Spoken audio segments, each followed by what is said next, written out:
My name is Sandra Biskupski-Mojanovic, and I think a critical issue in Canada's domestic women, peace, and security agenda is the dire need for culture change in the Canadian Armed Forces. I recommend D&D and CAF move beyond a checkbox approach and address this issue in two concrete ways. Comprehensively institutionalize GVA Plus and address women's deployment barriers as documented in the Measuring Opportunities for Women in Peacekeeping assessment.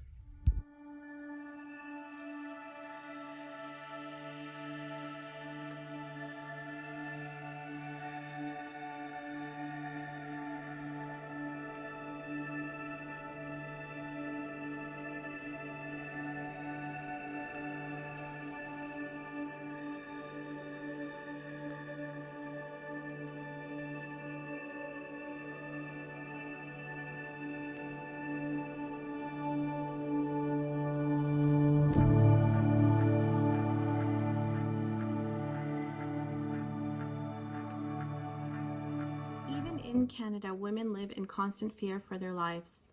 The increase in hate crimes as a result of white supremacy and racism is undeniably real, undeniably threatening, and needs to be acknowledged. Global issues have local impact, and our country is diverse.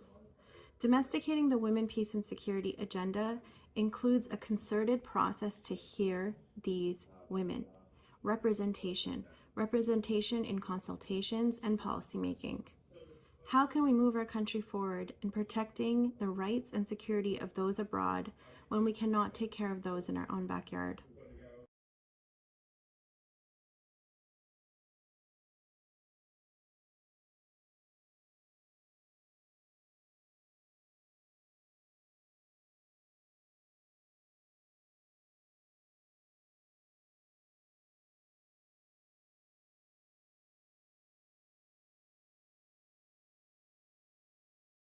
One of the ways to ensure that the women, peace, and security agenda is implemented domestically is to make young women visible by naming the Youth, Peace, and Security Framework in synergy with WPS in Canadian policies, including in CNAP3 and in other Canadian policies such as the Canadian Youth Policy.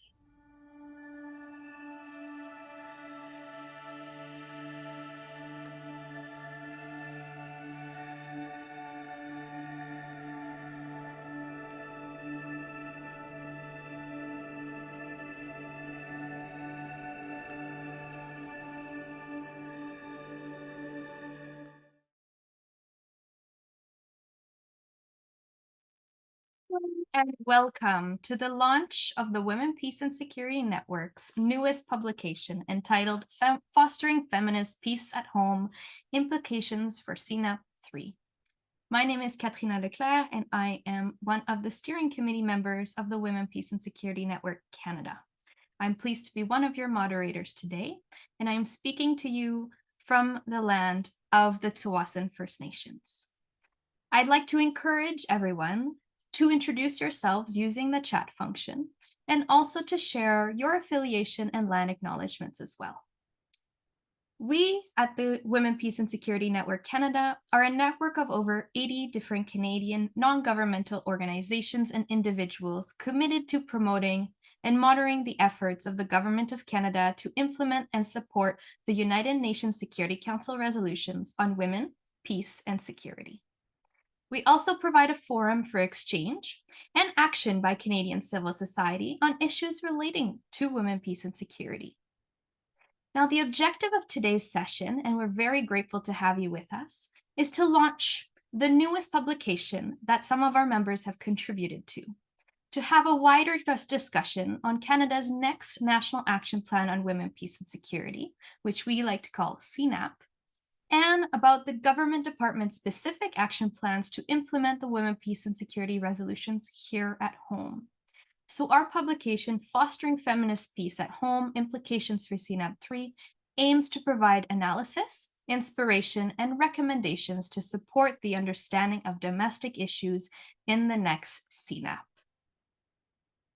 The objectives of this meeting are essentially to be able to share with you some of these highlights, although not all of our chapters will be discussed, but also to encourage conversation.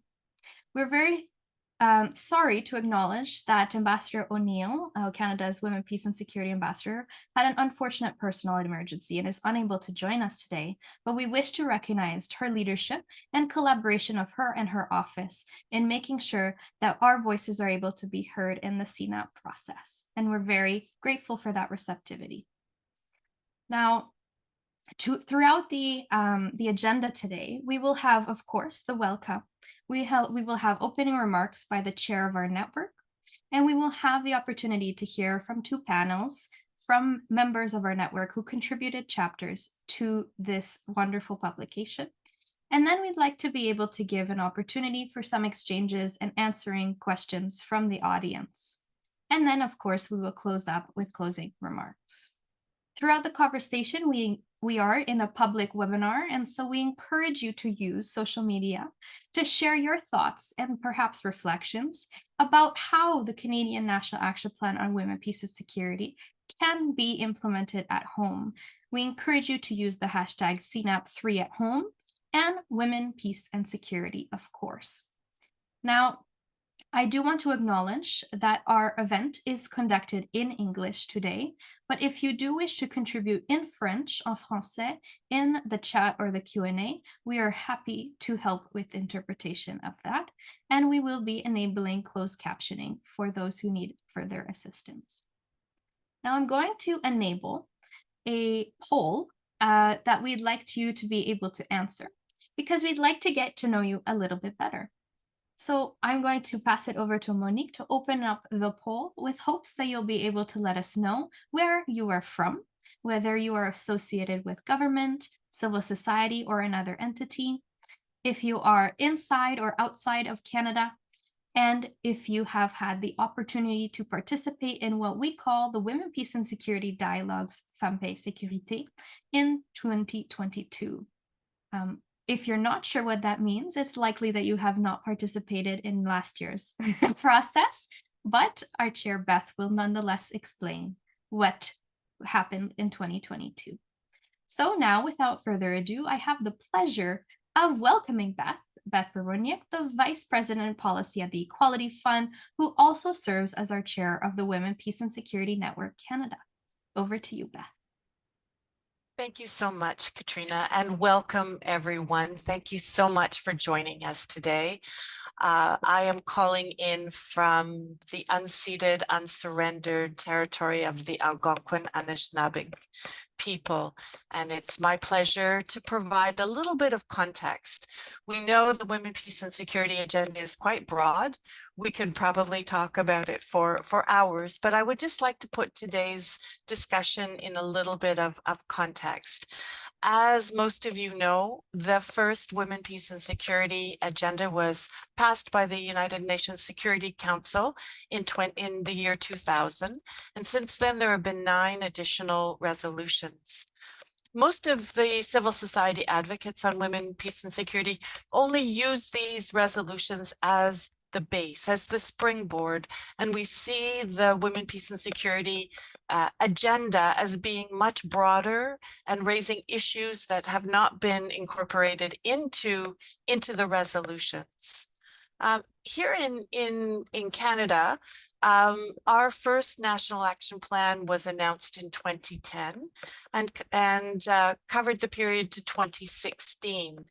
And like many National Action Plans by Global North governments, it looked externally. It focused on Canada's foreign policy. It focused on how Canada was relating externally to other countries, to non-governmental organizations, to UN peacekeeping, to non-governmental actors.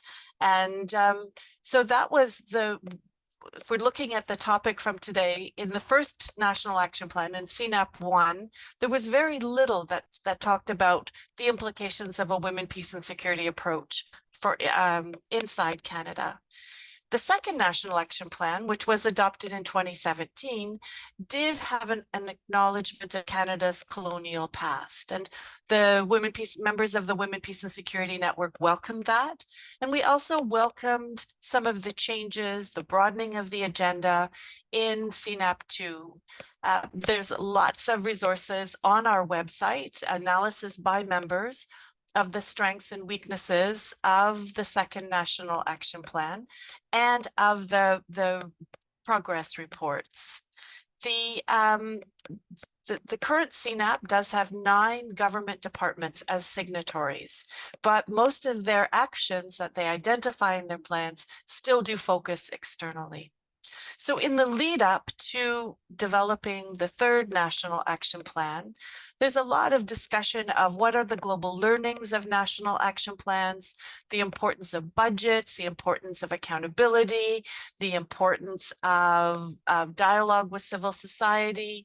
And one of the other global themes was the importance that the national action plans look inward as well, that we try to understand what the relevance of the Women, Peace and Security agenda for inside Canada. And that's the focus of our discussion today. These issues that we're going to talk about today came up in the consultations that the network coordinated, in the dialogue the network coordinated last year that Katrina referred to, the Women, Peace and Security Dialogue Femme, Paix, Sécurité. And there is a report on our website of those dialogues that we refer you to if you're interested in what in some of the issues that were raised in those discussions. The work on CNAP3 by the government is still ongoing. We are waiting to see how that evolves, what it will include, and we're hoping that the discussion today can help inform the finalization of the National Action Plan. We're also very eager to see the next report, the progress report. CNAP2 promises annual progress reports to be tabled each September. We do know that the final report of CNAP on CNAP2 was scheduled to be released this month, but it has been delayed. So we will be watching for that, because in addition to providing a report on the last year of the National Action Plan, we're told that it will have a look backwards at the entire period of the second National Action Plan. So we're very grateful for the discussions, for the inputs, and for the contributions of looking to see how women, peace and security perspectives can be incorporated domestically, and what some of the possible domestic commitments could be in this next National Action Plan. Back to you, Katrina. Thank you so much, Beth. And what better way to kick us off for the next panel? So I'd like to invite our first three panelists to join me by turning on their cameras, Aruj, Alexandria, and Sandra. Now, before introducing our 3 panelists, I would like to mention that there is, and we do recognize, one major gap in our publication, and that is that we did not receive submissions from our members, our partners, on issues related to Indigenous women, young women and girls, or the missing and murdered Indigenous women and girls crisis. And so we do want to begin by acknowledging this. It is, however, also part of the submissions in previous reports that we have published. And so if you would like, we invite you to please do take a look at this current report, but also at past reports that do look at different dynamics that are not going to be discussed necessarily today. Now I'm going to pass the floor to our 3 panelists. First, we have Aruj Mian, who is the CEO of the Sustainable Human Empowerment She Associates, a boutique consulting firm working in the areas of gender, peace, and human rights globally. At the Women, Peace and Security Network, she is the chair of the Anti-Racism Working Group, and Aruj holds a master's degree in peace and conflict research and an LLM specializing in international criminal law. We also have joining us Alexandra Bohemier, who is a co-founder of the Canadian Coalition of Youth, Peace and Security, where they serve as the chair of internal management and co-chair of the Queering Peace and Security Working Group. And then our third panelist is Sandra, which I'm sorry, mess up your name, I am sure. Sandra Biskupski-Mujanovic, I hope that was okay, who is a postdoctoral research fellow at the University of Waterloo Political Science Department and the Basile School of International Affairs. Sandra holds a PhD in gender studies from Western University with a specialization in transitional justice and post-conflict reconstruction. She does feminist work on security, militarization, and inequality. So, without further ado, we have my first question to all three of you, and I'm going to go in the order that I presented you for the first question. So I'll go to Aruj first. How does your chapter, Aruj, help us understand better the domestic angle of the women, peace, and security implementation in our country? Well, my chapter highlights a domestic issue which also intersects with international security issues. I argue that there is active anti-Muslim racism in Canada, which has proven to be gendered, formally and informally. And as long as this exists, we cannot say we are representative of a peaceful or harmonious country. We often practice prescriptive policymaking in Canada, which may be inconvenient for many to hear, but it is often what I confidently term as whitewashed. Unfortunately, historically, the WPS agenda's implementation has not escaped this norm. In my experience as a federal policymaker in a previous work life, this really has to do with systemic racism and the combination of a drive to maintain the status quo. This directly impacts official policy implementation and therefore societal practice. Though it is currently trendy to be inclusive and diverse, if anything, I believe this has essentially only led to what we term as tokenism and a superficial check in mandatory checkboxes. I say this because this needs to be recognized to be addressed. A fundamental tenet of the WPS agenda are its 4 pillars. Particularly, I'll hone in on to the 3 Ps. My chapter hones in on the idea that though we as Canada have obligations and what is often referenced, justified, what have you, as a moral prerogative to help attain justice, peace, and equality abroad, we need to recognize that there is a need for protection, equality, and literally security for the lives of women here within our own borders. Islamophobia, or what I prefer to term as anti-Muslim racism, has literally led to murders in Canada. The brunt of the hate crimes committed as a result of politically and formally implemented anti-Muslim racism has been against women. Research has shown a woman of color who covers her head in Canada is amongst the most vulnerable in this country. There are formal policies designed to disempower visibly Muslim women by banning them from public service positions. This is also practiced very widely and formally as well. In relation to the WPS agenda, however, the hate crimes, the violence with targeted attacks, the formal Islamophobic security policies in this country all disproportionately disadvantage women. Many of you have heard me say this before, but we cannot credibly promote the pillars of the WPS agenda. So the participation of women in decision-making roles, protection from gender-based violence, and prevention of violence against women when we cannot guarantee this within our own borders. I believe Canada's CNAP needs to include concerted action on the hate and violence against Muslim women in Canada to truly demonstrate our commitment as well as leadership in women, peace, and security. Thank you so much, Aruj. I almost wish we were in person so we could clap and be able to hear each other acclaim for the very important points that you're raising about the importance of understanding the dynamics that are real here and experienced by Muslim women across the country and how we should be responding to this crisis that is ongoing. Next, I'll turn it over to you, Alexandria, to please let us know and share with us what your chapter consisted of, and also what or how this chapter helps us understand better the domestic angle of the women, peace, and security resolutions here in Canada. Wonderful. Thank you very much, Katrina. So my chapter discussed the potential role of the women, peace, and security agenda in addressing armed social violence in Canada. Armed social violence is a term that includes criminal and gang or urban violence, gun violence, and extremist violence. While it's not often talked about in the women, peace, and security space, we are starting to see more and more that it's causing similar experiences to that of war, but of course on a smaller scale. This can be seen most through the increased rates of gender and sexual-based violence, among other issues that are disproportionately impacting women in all of their diversity. In 2018, there was just over approximately 430 gangs operating all across Canada. A recent Stats Canada report found that 2021 was significantly impacted by gang violence and had the highest rates of homicide across Canada since 2005, and approximately a quarter of these homicides were being directly linked back to gang violence.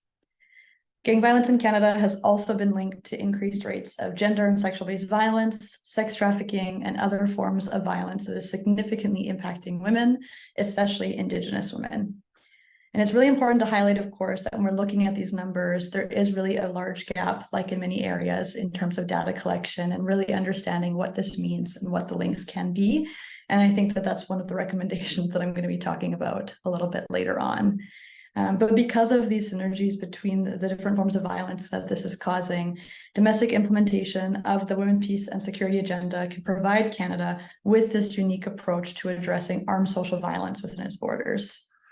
My chapter also discussed the Georgetown Institute for Women, Peace and Security's Women, Peace and Security Index, which originally didn't include any measurements on the impacts of gang violence. However, they've actually since stated the importance of including approaches to armed social violence in women, peace, and security work. And they stated that by broadening the women, peace, and security field to encompass the challenges posed by the high levels of gang violence, it will allow for new perspectives about the role of women in violence prevention and peace building, among others, to really come to the fore. They also found that adding in gang-related violence and deaths to the Women, Peace and Security Index caused lower performance levels for countries like Canada. Most importantly, a question that I think comes up a lot in this is that because we see that a lot of gangs are majority dominated by men, a lot of this research has also found that this work is really important because it's women who play a really unique role in addressing this violence and preventing some of this violence. Within the current context of armed social violence in Canada, I think it's really crucial to consider the role of peace building within communities rather than addressing these issues solely from a security and policing approach. And while Canada's current approach is mainly based on funding police and public safety initiatives, the Women, Peace and Security Agenda offers Canada with the opportunity to address the issues of armed social violence from a new, more holistic approach that can really include impacted and involved communities in a new way. Thanks. Thank you so much, Alexandra, and thank you for being able to vocalize some of these very difficult nuances that are often, as you've mentioned, not included in discussions around women, peace, and security, both here at home, but even in the international space. I'm passing it over to you, Sandra, to share a little bit more about what your chapter looked at and how it helps us understand the relevance of women, peace, and security in a domestic context. Thanks, Katrina, and my apologies in advance. I still have a lingering cough, so I may be interrupted by that. My chapter was about CAF culture change and how that can strengthen Canada's domestic implementation of WPS. And there have been numerous critiques of WPS framing and implementation that apply to DND and CAF, namely its technocratic and bureaucratic implementation, a reliance on gender essentialisms, placing the onus on women to address issues of global security by simply adding them in greater numbers to largely masculinist institutions, and leaving out intersectional experiences of 2S LGBTQI+ individuals, women with disabilities, young women, and the agenda has not placed sufficient emphasis on the experiences and responsibilities of men and dismantling of harmful masculinities. And like the topic we're discussing today, the failure to address the security of women within the country and relying on the assumption that insecurity is largely faced by women abroad. And this is why a focus on Canada's domestic agenda in the next CNAP is so important and must include the Department of National Defence and Canadian Armed Forces. My chapter addresses how the Canadian Armed Forces must strengthen culture change efforts in order to address the crisis they are facing, which includes a pandemic of sexual misconduct allegations, including against high-ranking CAF leaders, issues with racism, discrimination, and far-right extremism within the ranks, and a personal crisis where the CAF has a member shortage in the several thousands. In response to this, CAF has begun to focus on necessary changes to their culture to make the environment more welcoming and inclusive. However, while more recent language includes a focus on diverse groups of people that include women, men, girls, boys, and non-binary people, there continues to be a significant reliance on operational effectiveness arguments to justify culture change and the increased representation of women. I always approach these kinds of arguments with caution, and I think CAF needs to change its culture as a moral obligation rooted in equality and human rights, not for the sake of operational effectiveness, even if that may be a bonus outcome in the process. People continue to be harmed in the CAF with regards to sexual misconduct, but also in numerous other ways. And I think Canada cannot be a leader in WPS without fixing the issues within our military. I have a few recommendations in my chapter, which I'll discuss later. Thank you. Thank you so much, Sandra. And of course, we've been talking about the dynamics in the Department of National Defense and the Canadian Armed Forces for quite a few years now. And so it's incredibly important to bring this back up in the context of considerations for the next National Action Plan and be at the forefront of everyone's minds. I'd like to now pass it back over to you to be able to let us know about these recommendations that both Alexandra and Sandra made allusion to. I will pass it over to Alexandra first, and then Sandra, and then Aruj to wrap up our first panel. And so, Alexandra, can you please tell us about your recommendations and how you see them actualized? Yes, thank you so much, Katrina. I have 3 recommendations that come from my chapter that I'm going to highlight today. The first one is really the most important, and it's the openness to a new approach. Like Beth and Katrina both highlighted at the beginning here, the way that we've been applying or trying to apply women, peace, and security as a domestic issue, and the opportunities that are there. There's so many conversations that can be had. So even at this event and having people who are attending here today and open to hearing what this could look like is a really great starting point. The research in my chapter really highlighted the importance of seeing armed social violence as this really multifaceted issue, and it's going to require strong partnerships and a variety of joint approaches. And I really hope that Canada and other entities can really see this as an opportunity for women, peace, and security to be one of those parts of the response. The second piece for the recommendations is a stronger attention to prevention programming. The report highlights different research as well as funding commitments from the Government of Canada that look a lot at some prevention programs, but a lot of different responses in terms of policing and other approaches involving law enforcement in different departments. And there has been a call from local communities, organizations, civil society groups, all the way up across all of the levels for there to be this stronger focus on prevention programs. And I think applying domestically the Women, Peace, and Security agenda can really provide a lot of opportunities for that. Sorry, I'm also losing my voice today. And then finally, research and data collection. Like I mentioned earlier, the realities that we see in reports versus what's the lived experiences on the ground is very, very different. And doing the research into how other countries who have really, really high levels of gang violence or other forms of conflict are using women, peace, and security, and taking that to apply it to the issue of armed social violence in Canada. It can be a really great starting point in learning from best practices, but then also putting that emphasis on additional data collection. Thank you so much, Katrina. Thank you, Alexandria. And so I hope everyone is taking notes about these recommendations. And of course, we know they are more fully fleshed out in the actual publication itself, but fantastic summary. Thank you so much, Alexandra. Over to you, Sandra, for your recommendations. So my chapter offers 2 concrete recommendations for D&D CAF to strengthen Canada's domestic agenda in CNAP3. The first is to comprehensively institutionalize GBA+. I know D&D CAF are in the process of reworking GBA+ to the GBA+ enterprise approach, which they argue is a shift in philosophy from GBA+ as a bolt-on exercise to one where it is applied consistently. However, I struggle with the notion that changing the name of GBA+ will change how it's implemented. I think the tools are already there, as well as a lot of capacity. Of course, GBA+ training should be improved to become more hands-on rather than a short online module, but also actions speak louder than words. And even the D&D CAF consultations on conduct and culture, which I understand were conducted by McKinsey, did not undergo GBA+. For example, the consultation analyzed cultural pillars in D&D CAF, yet we know that the warrior identity disproportionately harms women. We know service before self disproportionately harms women also. None of this was mentioned in the summary, masking the gendered implications of CAF's cultural pillars.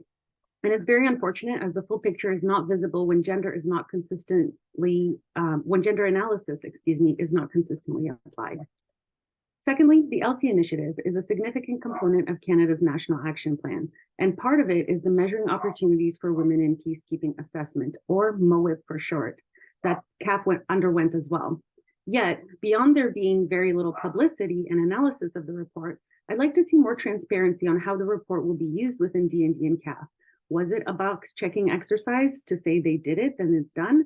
Or are there plans to mobilize the information in the assessment to facilitate meaningful change? The MOIP assessment, while not perfect, is a great starting point for thinking through the WPS participation pillar and how women's deployment barriers can be minimized. This, of course, goes hand in hand with CAF culture, as deployment experiences cannot be divorced from women's experiences in the CAF more broadly. Thanks, Katrina. Thank you so much, Sandra, and some very concrete examples of what the department can do and how they can consider what their current actions are and question, what they're currently looking at revising or implementing and how to do this. Over to you, Aruj. Thank you. I want to emphasize a critical point, just as reflection as we proceed today. Just as privilege is not distributed equally, neither is abuse. And my recommendations recognize this, which is why you see, the elaborations that we have on these specific themes. So I had a long list of practical recommendations, but to sum it up, I'd say there are a few key action items. Firstly, it's important to recognize that anti-Muslim hate and racism in Canada is implicitly intersectional. Muslims and Muslim women cannot be clumped into one category. They are not a homogeneous group. And when working with the community, it will be important to understand that the community itself is diverse and one perspective will not represent the entire community's perspective. On this, it is important to hear the women, have roundtables, focus on having Muslim women a part of the action planning teams, involve female Muslim experts who exist here in our country and are even, if we just want to go as far as Ottawa, include them as a part of the action planning teams. Involve female Muslim experts working in human rights, peace, gender-based violence, as well as women human rights defenders that are here and who have come here from abroad. Facilitate this. Ensure that there is Muslim representation at all decision-making levels. I also believe that that Canada's National Action Plan should action mandatory cultural competency training, anti-Muslim bias training, and capacity building across all the CNAP implementing partner departments. There's so much benefit from this that could be measurable and immeasurable. Accountability also connects to this. We need to support the accountability as well as the criminalization of anti-Muslim hate rhetoric, policies, and violence nationwide. Finally, all international engagements need to be assessed not only with a gender lens, but a lens which considers whether anti-Muslim bias and gendered Islamophobia is being promoted or used in making intervention decisions or justifying those intervention decisions in other countries. Adopting any and all of these recommendations, I believe, will create best practices which could also be adopted across departments and across many other issues. Thank you so much, Aruj, for these very concrete recommendations as well. Women, panelists, chapter authors, however we want to refer you, thank you so much for these incredible recommendations and the important contributions that you were able to bring. And we're very grateful that you were able to contribute your expertise in each of these very different but still related areas that touch women, peace, and security and the implementation in Canada. We are now at the end of the first panel. We do want to encourage the audience to use the question and answer function on Zoom, because we will, as we said at the beginning, have a Q&A with all of the panelists from both panels. But now, without further ado, I would like to thank you again and welcome our moderator for the second panel, which is our colleague Bénédicte Santoire, who is a PhD candidate and lecturer in international relations at the University of Ottawa. She researches and teaches in the areas of feminist international relations theories and feminist security studies. Her doctoral thesis focuses on the implementation of the Women, Peace and Security agenda in the post-Soviet world, including in Ukraine, Moldova, Georgia, and Armenia. And Bénédicte also happens to be one of our co-editors for this publication. Over to you, Bénédicte. Hi, everyone. Thank you so much, Katrina, for the introduction, and also obviously to Aruj, Alexandria, and Sandra for a fascinating first panel discussion.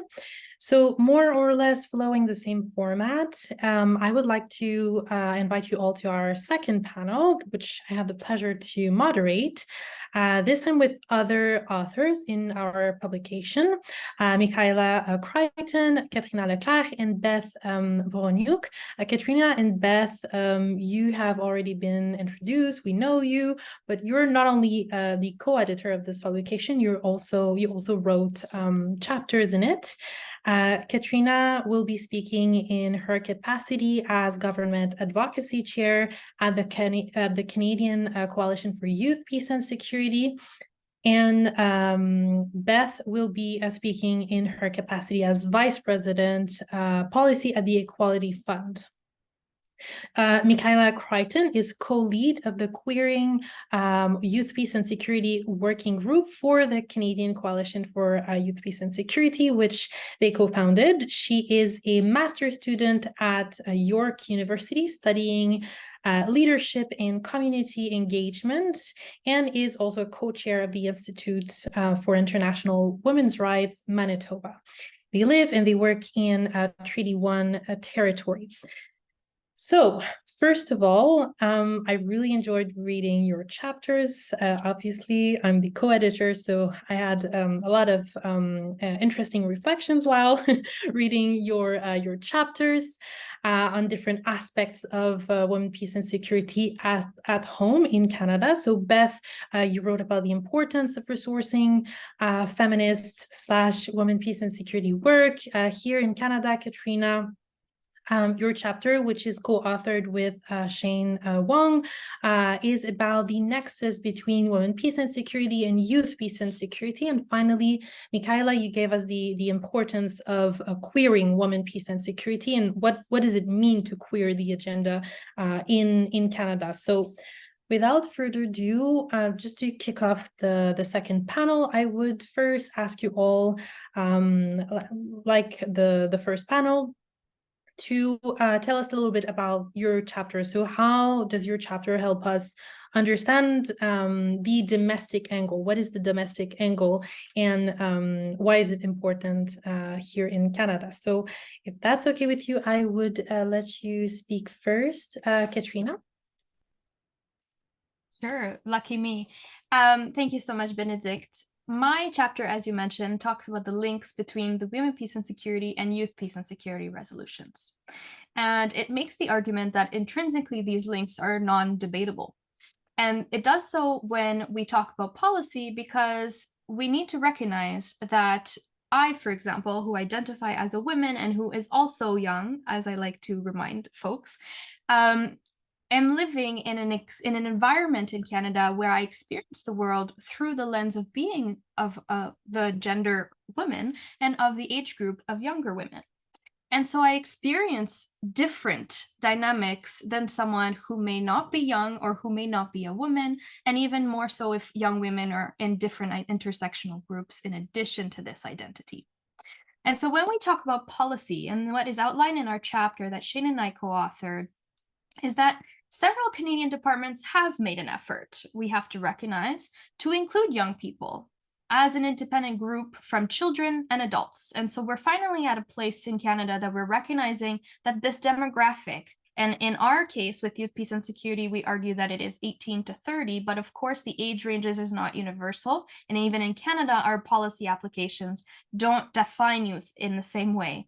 The Prime Minister's Youth Council, for example, goes to 24. Some youth organizations will go from 14 to 18 or 19, and others will also extend to 30 or 35. And so that is one issue that exists, but nonetheless, our argument is that it is important to have the dynamics that are experienced by this different age group where we are transitioning from childhood or adolescence into adulthood, and that the dynamics and experiences are unique. And so it is something that our departments are starting to do. And there is several initiatives to target young people and young women's dynamics. However, most of these are conflict and peace blind. And so that means that we are encouraging in our chapter the explicit naming of the women and youth peace and security resolutions in domestic applications and policies.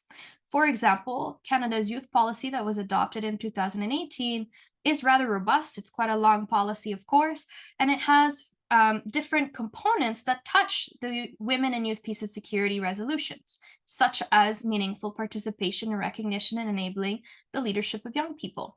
However, it does not address the issues of tokenism of young people in civic spaces. And this is one of the ways that we argue the need for the domestic application of this peace and security framework in partnership or in synergy with women, peace, and security. Challenging tokenism is essentially recognizing that having a young person, just like Aruj was saying about Muslim women, having one individual recognizing or representing a group is not sufficient because none of these groups are homogenous. So one of the biggest questions regarding the shared pillar of participation between women, peace, and security and youth, peace, and security is also the question of what meaningful means and what do we do in practicality. So Canadian civil society has long lamented essentially the lack of significant inclusion in decision-making spaces. Of course, there's been some progress, but we continue to have examples of very tokenistic experiences. And in parallel, we have similar experiences of young people who are put into positions that are supposedly going to bring about social change or at least look at their experiences in a positive way and expect and ask and also appreciate their contributions to decision making. However, in reality, this is often not the case, and so they are alienated from actual decision making processes. And so this is really what the chapter talks about, and it also documents some experiences in Canada of tokenism of young women in particular who are looking to engage in public and decision-making processes and also civic engagement. And so I have some recommendations about this, but I'll leave it at that in terms of how we see the synergistic implementation of the resolutions, both on women, peace, and security and youth, peace, and security in a domestic context. Thank you so much, Katrina, for the overview of your chapter. Personally, I learned a lot while reading it. Youth, peace, and security agenda is not a topic I'm super familiar with, so I really learned a lot about the synergy between the two frameworks and what youth participation and representation entails beyond just tokenism. So I would pass over the mic to you, Beth, for telling us a little bit about your chapter and why money is so important in WPS work in Canada. Thank you so much, Benedict, and it's a real honor to share the panel with these authors. As you mentioned, my chapter talks about money. It's something that we often don't talk about as activists, yet we know it's absolutely fundamental to getting work done. And I situate the chapter with some of in the global context, because one of the major obstacles to the implementation of the Women, Peace, and Security agenda globally has been the absence of sufficient investments. This was recognized by the 2015 global study on the implementation of UN Security Council Resolution 1325. And frankly, not much has changed in the 8 years since that study was released. We see that there's consistent shortfalls in appeals for women, peace, and security work or for gender inclusive peace work. And it's really of particular importance in this context is a focus on the lack of money flowing to women's rights organizations, women-led peace building organizations. We know that these organizations are on the front lines. They are the ones building peace globally, yet a small fraction of international support. One report puts it at 0.3% of bilateral assistance in fragile or conflict affected countries goes to women's organizations. And the funding that does flow is often precarious. It's project support. It doesn't meet their needs. It's often has heavy bureaucratic ties. And it's interesting because I also look at the work from 3 Australian researchers who talk about how around the world, a lot of the women, peace and security work is done by volunteers or underpaid civil society activists. So much of this work is done because people believe in it, not because they're getting paid to do it. So they link the volunteer women, peace and security work to the global discussions on care and unpaid work. But moving to Canada, we see that there's no exception. Canada does not deviate from this global trend. While there are resources from Global Affairs Canada going to Canadian organizations, it's primarily for their work that they do globally. It's for the development work that they do outside of Canada. There are 2 networks inside Canada, the Research Network on Women, Peace and Security and the Transforming Military Cultures Network that do receive significant support. These are primarily academic networks, and these receive funding from the Department of National Defense MINDS program, or Mobilizing Insights in Defense and Security. And that's the major source of funding that has been accessed to date. But this means that a lot of other work on women, peace and security inside Canada, policy work, outreach work is not funded.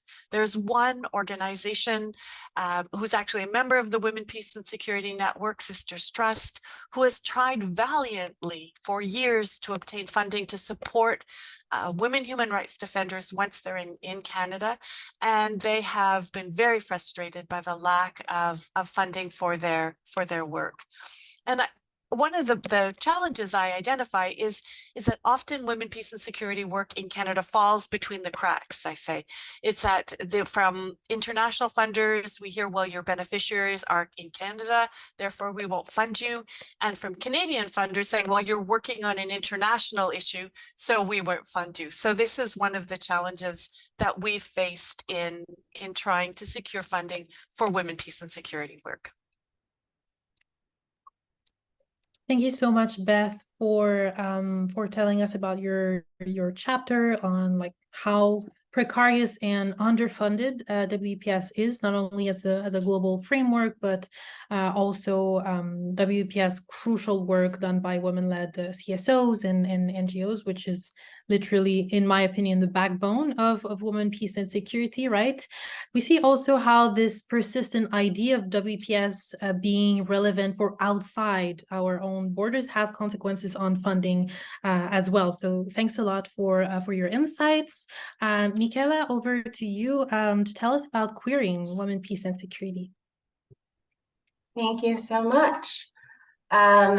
And thank you for organizing these events, and to all the other panelists. It's been a pleasure to read the publication so far, but it's also excellent to always hear people talk about their ideas. I want to begin because queering peace and security is a relatively new area, at least within academia. And I want to give specific reference to the fact that everything I know in my analysis was shaped by the individuals who are leading the way in a lot of this work. And also to Outright International and Dignity Network of Canada, who have been doing so much of the work to be able to see better implementation of queering within peace and security agendas more broadly. To begin about the question about maybe what is queering peace and security, I really want to bring the idea that Alexis Pauline Gumm in Revolutionary Mothering talks about, which states that which is queer is fundamentally transforming our state of being and for the possibilities for life. That which is queer is that which does not reproduce the status quo. So when we think about queering peace and security, it's to denote the specific lens that we're using for this analysis that seeks to resist the status quo that is a cis heteropatriarchal assumptions and ways of knowing. And so we're using this term also for those who might know it more as a slur. A lot of the terms that we use in our community are either medicalized terms that we have reclaimed or slurs that we have reclaimed. And so it is very intentional in that usage to say that we are challenging those status quos and we are reclaiming terms that have been used to harm us. One of the things I want to think about in working on my chapter was, why would we queer women, peace, and security instead of maybe advocating for a separate peace and security agenda? And that's ultimately because women, peace, and security is about gender. And notoriously, women and gender are used interchangeably when we're talking about peace and security. And that is to all of our detriment, because gender issues being framed interchangeably as women issues makes them solely about women and excludes the fact that it really doesn't need to be or should not be this binary approach in how we're trying to seek and address issues of conflict and violence. And you can see that when you look at the vision of the current NAP, the introductory line is violent conflict affects women, girls, men, and boys in different ways. Inherently in that statement, there is an exclusion of queer and trans folks, which is accurate to the current implementation of the National Action Plan on Women, Peace, and Security. And so with that in mind, my chapter sought to look at how women's peace and security is framed from its conception to the present day, and highlight how that framing has resulted in policy, funding, and implementation decisions that inherently exclude the Two-Spirit and LGBTQIA+ community.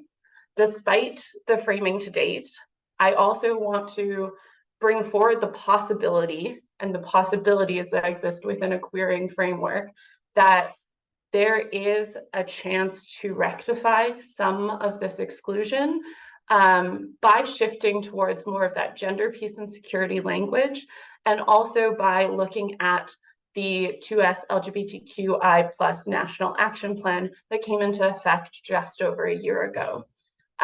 So I will talk more about my recommendations about how those two plans can be integrated and those collaborations in talking about my recommendations.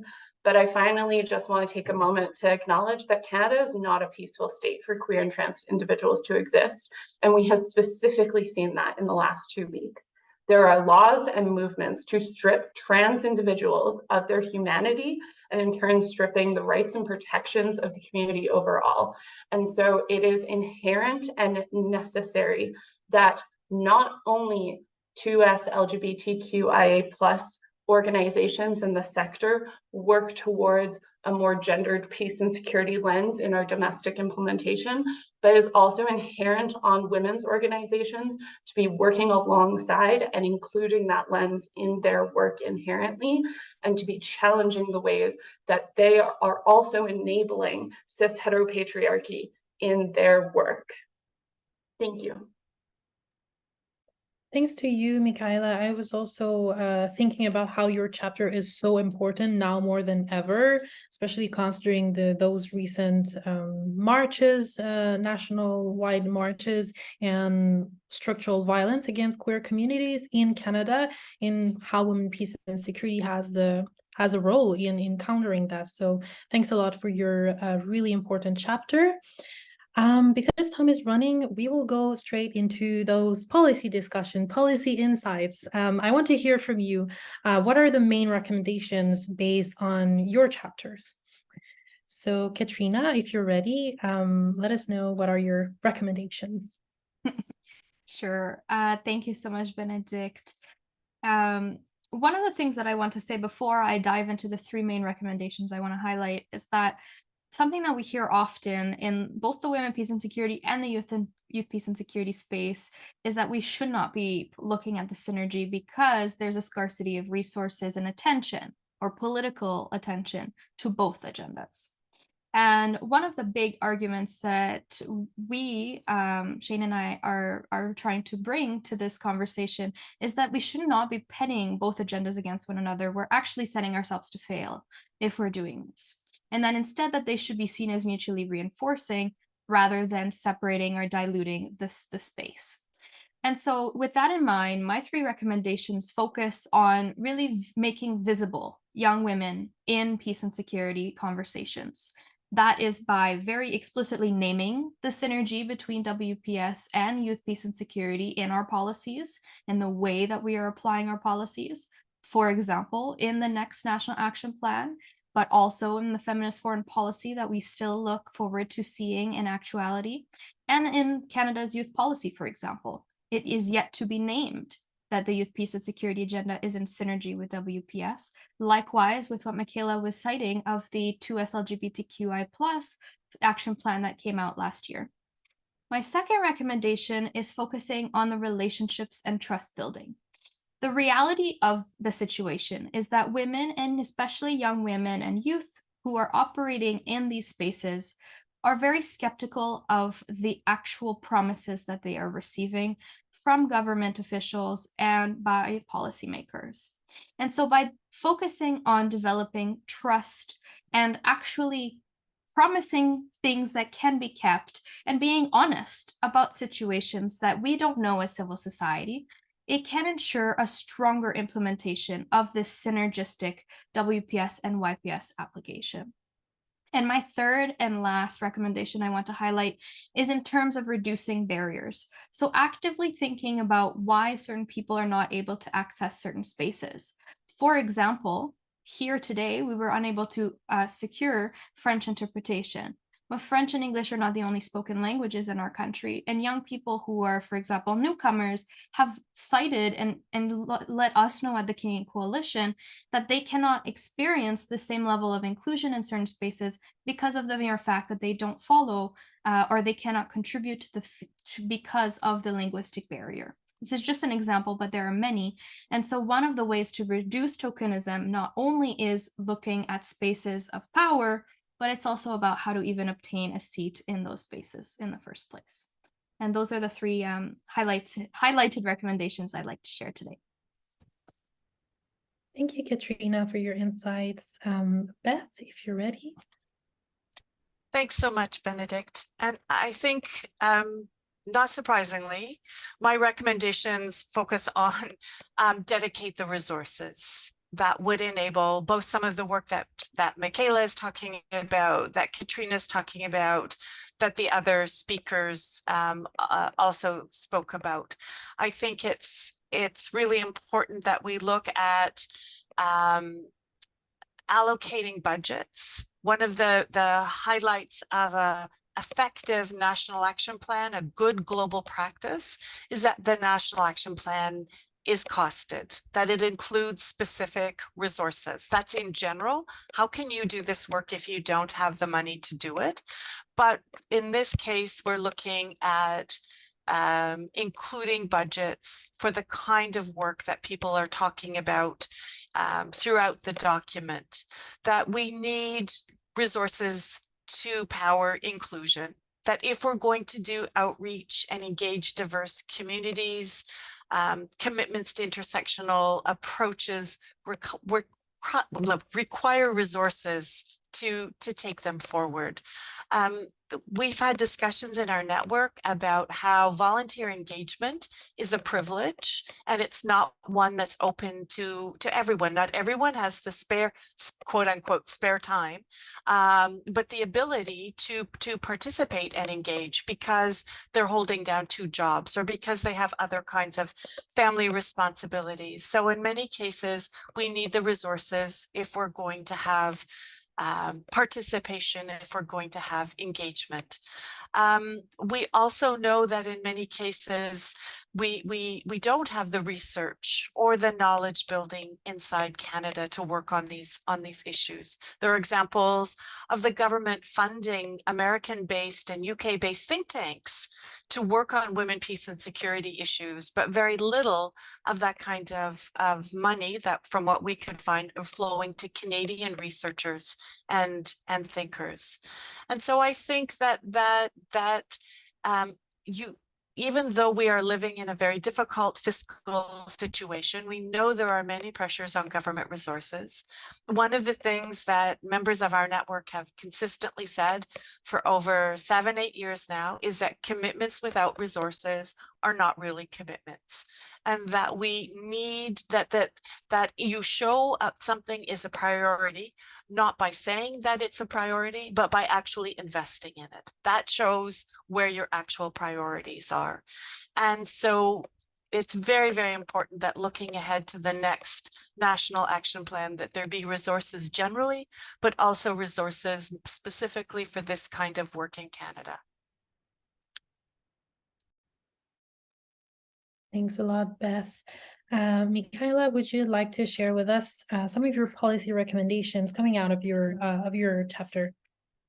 Yeah, so I think the very first one is, and this is honestly a general recommendation when working with the community overall, is thinking about who are you talking about and who are you therefore not talking about.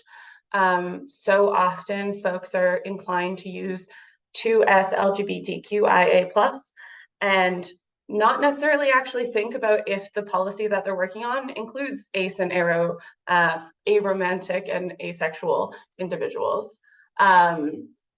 It doesn't necessarily always include trans and non-binary folks, right? So being really specific about who we're talking about and not just using this initialism to overarchingly describe the community is really important. And with that, it also comes with being more specific about especially that women versus gender terminology.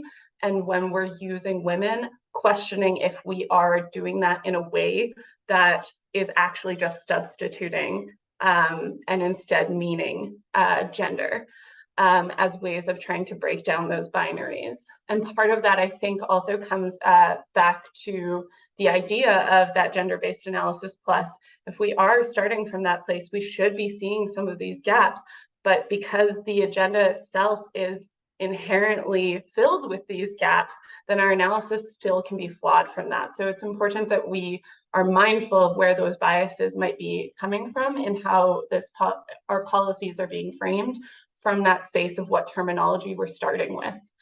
I also think that the inviting and investing, the 2S LGBTQI+ National Action Plan specifically talks about more stable funding for the sector in Canada, which is deeply necessary.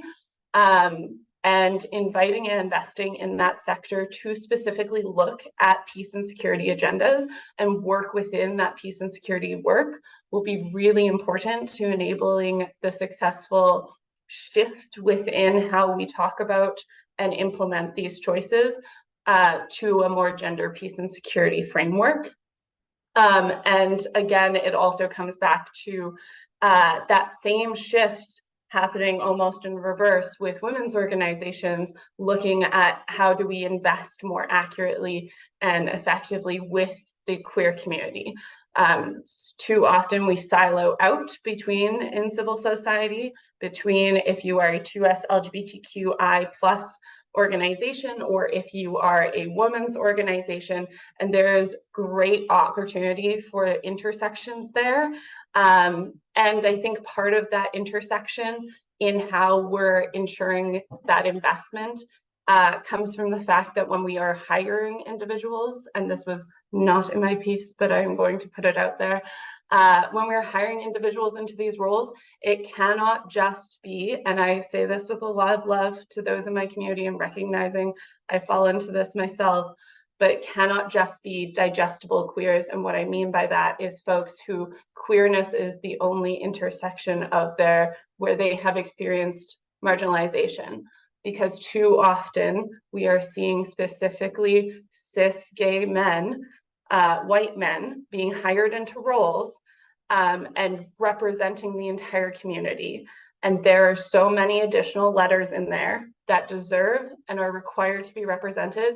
And in statistics nationally, we know that they are at a higher rate of job insecurity, of low employment. Bisexual women and trans femmes are two of the lowest paid groups within the community in this country. So it also has to be about challenging who we're seeing as quote unquote representation at the table when we're looking to implement these things. The final one is an echo of a call that Dignity Network of Canada has put out multiple times. It is for a special envoy responsible for the for international LGBTQI plus human rights. And they've called for it to be within the same framework of the Women, Peace and Security Ambassador. And I will just quickly highlight that on Sunday, there will be an excellent policy tool for anyone who is interested in this, because the Center for Gender and Politics will be releasing the Queering Women, Peace and Security Agenda practice-based toolkit. And I will put the link in the chat for those interested. There's already a bit of an explanation there, but again, folks have been doing this work a lot longer than I have and know a lot more than I do. And I highly recommend encouraging or engaging with their work.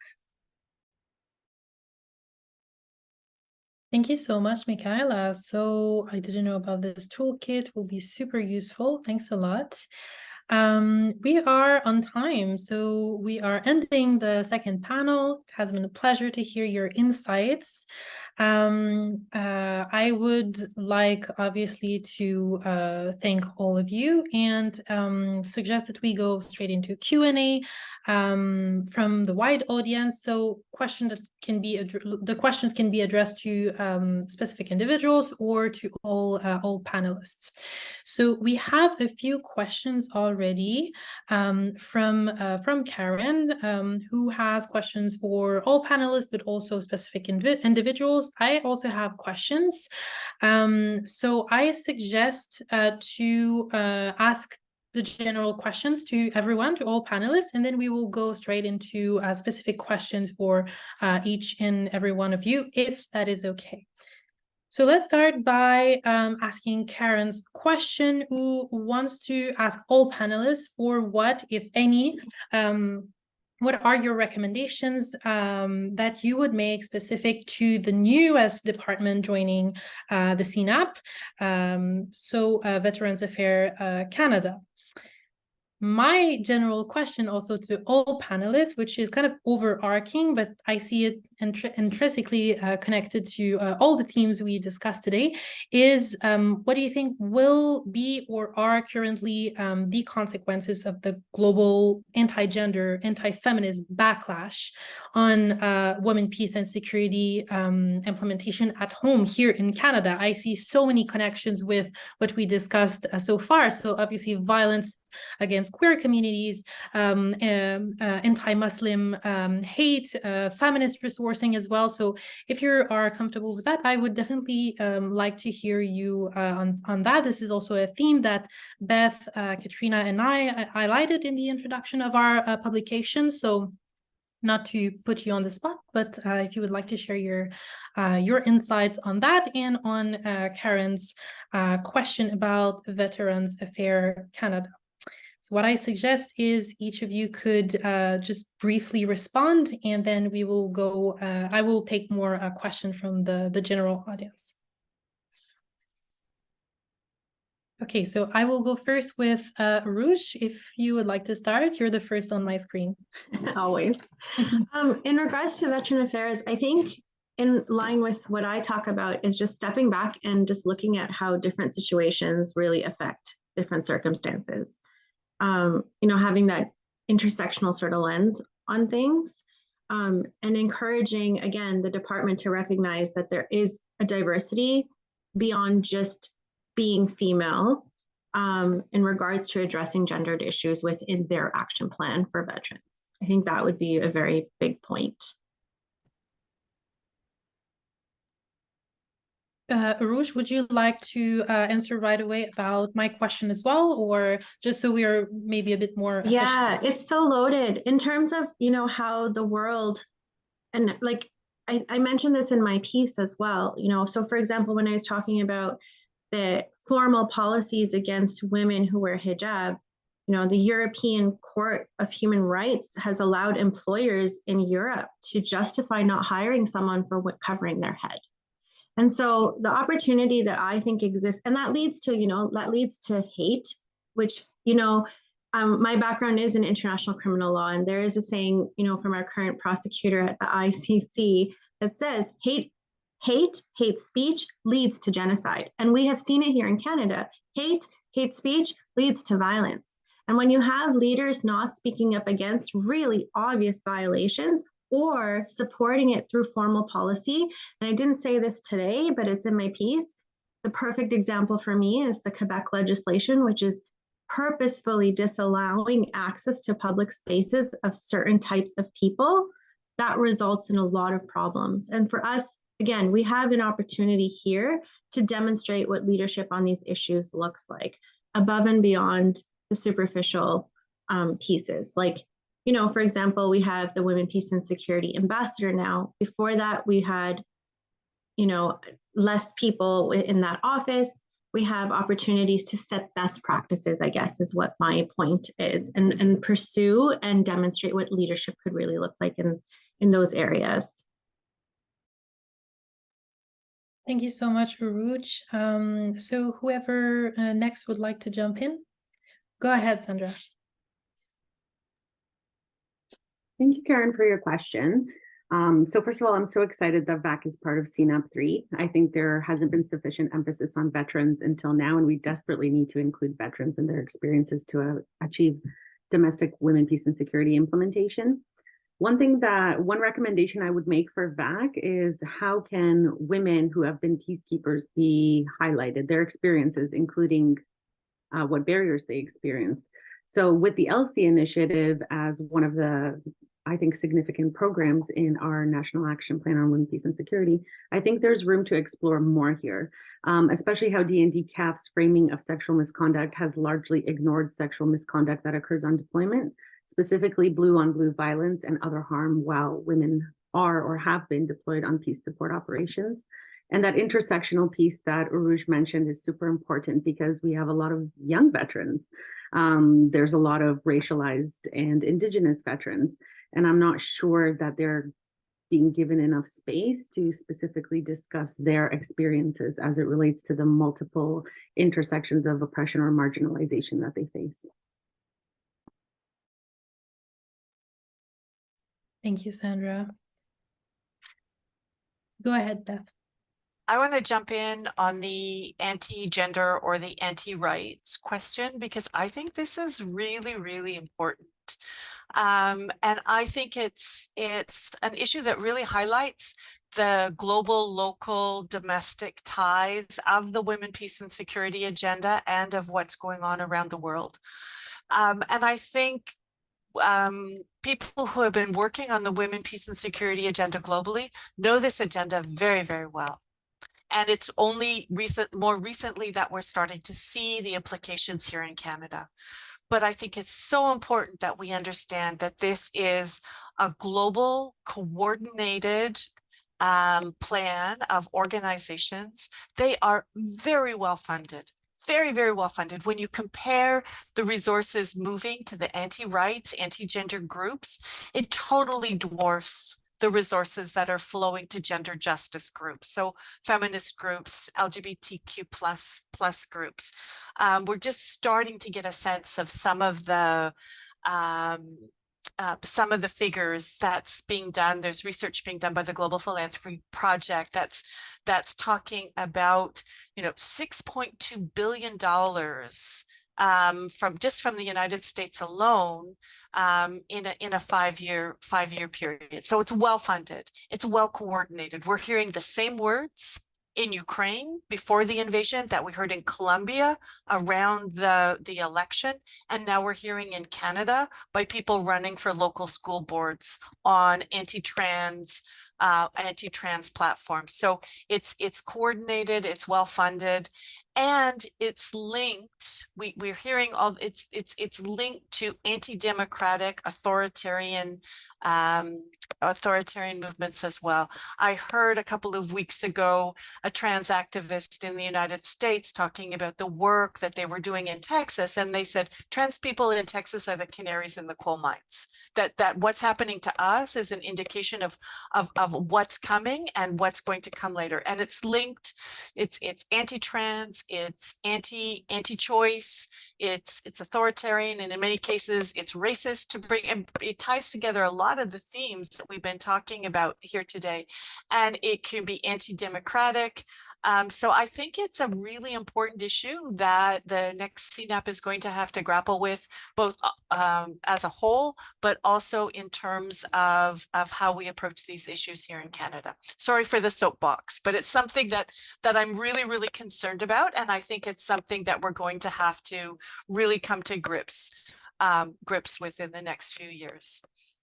Yes, unfortunately, we're really, really concerned about that. Thank you so much, Beth, for sharing your insights. Maybe Katrina or Michaela, if both of you would like to jump in. Go ahead, Michaela. I'm happy to jump in. I was going to say, while I would not in any way claim to be an expert relating to Veteran Affairs Canada, the encouragement I would provide would be to look at the purge survivors as individuals who are veterans who will also be experiencing a current crisis within the community. Is that queer and trans individuals are going back into the closet when they are having to move into care because of the violence they're experiencing within care. It is something that the sector is seeking to address a lot, but I think we'll be seeing that at the intersection with some of the purge survivors as well. And I think that there might be a space there for some of that. And for those who might not know what I'm talking about when I say the purge, I've put a link in the chat for explanation. And I think echoing what Beth said in response to the question, it's solidarity, and it's remembering that patriarchy specifically operates as a system of oppression to teach us that others should be hated or made less than, and right now is specifically being weaponized by folks within the community, as well as by cis women, to try and marginalize folks who are facing, it's the exact same system that operates towards queer and trans individuals. And so making sure that we're acting in solidarity and not falling prey to some of those talking points that seek to also look at the idea of scarcity of resources, right? Trying to say that it will erase women, all of those talking points, learning and engaging with how those are not true and acting in solidarity against them. Thank you, Katrina. Just quickly, I wanted to jump off of what Beth and now what Michaela added in response. I think one of the realities that we've seen in many countries, and that we are, not the best at, and is also a reality that we're experiencing in Canada, is the fragmented movement that we have on our side of what we consider the spectrum, where women's organizations are pinned against each other or felt to be needing to be, in competition, unhealthy competition in many cases. And so what Michaela was saying earlier about how we're differentiating women's organization and LGBTQIA+ organizations, and there's very little collaboration between the two. If there are, it's a few incidences, or not incidences, that insinuates is negative, but certain isolated cases. What I was trying to say earlier about the example of how women, peace and security and youth, peace and security should not be seen as competitive agendas, but rather be mutually reinforcing. Rouge was alluding to similar examples with women who are in the Muslim and Islamic community. One of the big realities that we are facing against this very coordinated effort that Beth was describing is that we are not well coordinated. We focus very much so on the scarcity of our resources, and to some extent that has been the legacy of previous perhaps governments or efforts that have been made to fragment the feminist movement or the gender equality movement in our country. And so there is both a role for our leadership to bring ourselves together and look at the similar values that we do share rather than those where we differ. But there's also a role that the government has to play in actively trying to bring together the networks and reinforcing this solidarity among different groups who are advocating for what we're looking to achieve, and countering these negative narratives that are now becoming actions against specific targeted groups. And so I did want to reinforce that, and very much highlight this fragmented reality that we are living in. Thank you so much, Katrina, and to all of you for answering my question and also Karen's question. Karen had more questions specifically to some of you. So unfortunately, I don't think we have the time to go over each of them, but I do encourage you to answer her directly in the Q&A if you can. So I will have to wrap up this Q&A session. I would like to sincerely thank the audience for your presence, obviously, for those of you who participated by asking questions. Then I want to thank all the panelists for your innovative contributions. Again, I've really, really enjoyed reading them. And finally, but not the least, Beth and Katrina for co-authoring this publication with me. It has been really a great pleasure. I will pass over the mic to you, Katrina, for the closure of our publication launch. It has passed by so fast. Thank you so much, Benedict. I think we can give ourselves a round of applause for the conversation. Despite being virtual, we could still celebrate one another for the efforts and energy put into bringing this together. I want to reiterate the thanks to you, Benedict, Beth, for being co-authors of this edited volume, to each and every one of our chapter authors that have been here today, given us more of their time and energy. Thank you so much. There are other chapter authors who unfortunately could not be here or had other engagements. And so we really encourage you to take a look at the publication. You only got a sliver of what we did put together and what we were able to compile in terms of what women, peace, and security looks like from a Canadian domestic perspective.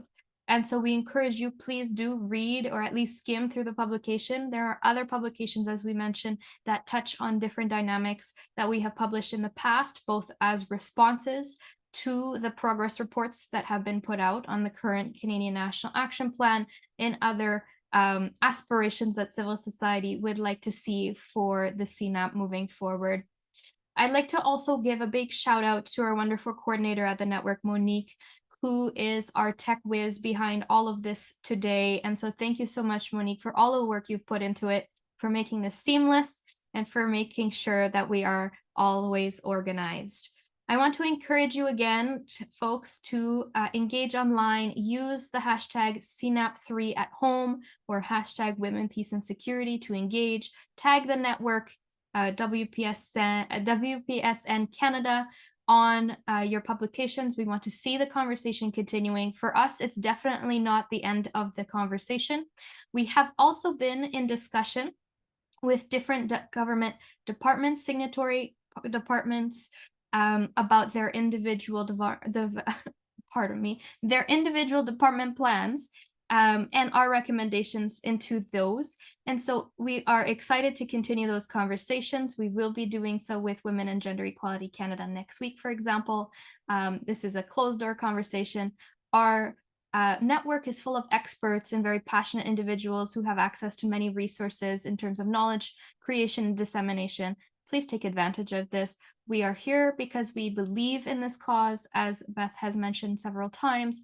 Don't take advantage of the volunteering, but at the same time, this is part of us being advocates to try and see the issues of the domestic angle of the Women, Peace, and Security resolutions being integrated in the development of the department plans and the next CNAP.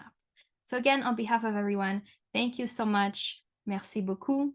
We hope you have a wonderful afternoon or now morning if you are in my time zone, and look forward to the continued conversations.